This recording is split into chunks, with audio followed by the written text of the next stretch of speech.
성도 여러분, 좋은 아침입니다. 오늘 우리가 함께 하루를 말씀으로 시작하면서 나눌 말씀은 신약성경 사도행전 8장 1절로부터 3절까지 말씀입니다. 동일한 본문으로 지난 시간에는 초대교회 역사에, 특히 예루살렘 교회 역사에 성령께서 충만하게 사역하시지만 예루살렘 교회 성도들의 삶이 녹록치 아니하고 나그네와 같은 삶을 살아야 한다라는 말씀을 전했습니다.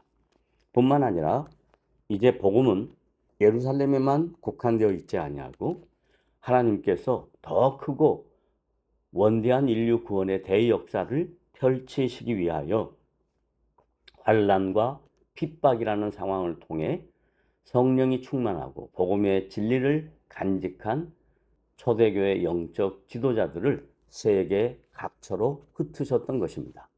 그들은 비록 자발적으로 떠나지는 못했을지라도 자기들의 삶에 불어닥친 환난의 바람을 불평하거나 원망하지 아니하고 그러한 상황을 성령의 이끄심이라고 믿고 순종하여 각처로 흩어졌으며 흩어진 자리에서 다시 복음의 영향력을 나타내기 시작했다는 것입니다. 이것이 사도행전에 기록된 참된 의도요, 성령께서 역사를 이끌어 가시는 방식인 것입니다. 이러한 일들은 1세기 초대교회에서 갑작스럽게 시작된 것은 아닙니다. 하나님께서 예수 그리스도가 이 땅에 오시기 오래전부터 유대인들을 세계 각처에 흩어 두셨습니다. 북이스라엘이 아수르에 멸망하던 BC 721년경부터 시작해서 여러 차례 다양한 세상의 제국들의 침략으로 말미암아 삶의 거처를 강제로 이방 땅으로 옮겨야 하는 일들이 빈번하게 발생했었고, 가장 결정적인 것은 헬라의 알렉산더 대왕의 출현을 통해서였습니다. 그는 온 세계를 하나로 묶는 대제국의 야망을 품고 정복 전쟁을 시작했고, 믿을 수 없을 만큼 짧은 시간에 세계를 제패하여 지중해 연안의 동서양을 하나로 묶는 대제국을 세웠습니다.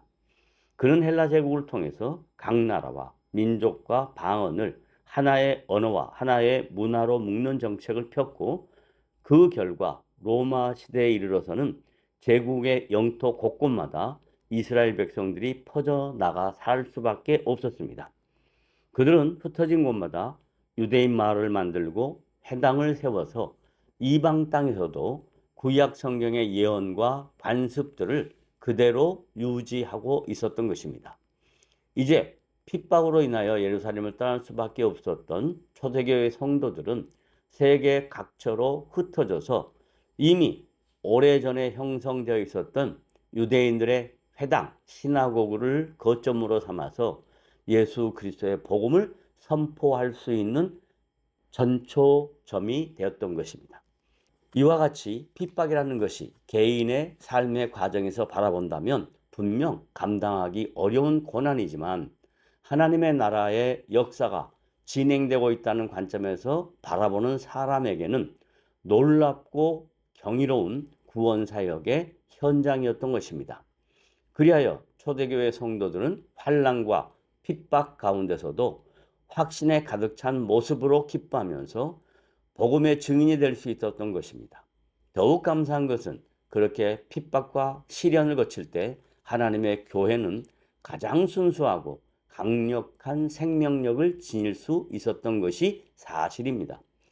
성도 여러분의 삶이라도 동일한 성령께서 역사하고 계시고 복음을 위한 거룩한 사명으로 여러분을 이끌어 주심을 믿으시고 담대하게 사시길 바라며, 만약 여러분의 삶 중에 누군가에서 자꾸 어려운 이유 없는 고난과 다양한 문제가 겹친다면 그것으로 인하여 낙심하거나 원망에 빠져 있을 일이 아니고 하나님의 나라의 위대한 사명을 위하여 보다 강하게 훈련받는 것임을 굳게 믿을 수 있기를 바랍니다. 여러분은 하나님의 이끄심에 따라 삶의 고난을 기꺼이 감당하며 복음의 현장에 서실 때 하나님께서는 여러분을 사용하셔서 크고 놀라운 일들을 지금도 이루어 내실 것을 믿으시고 오늘도 주어진 삶에서 최선을 다하시는 여러분 되시기를 주님의 이름으로 부탁드립니다.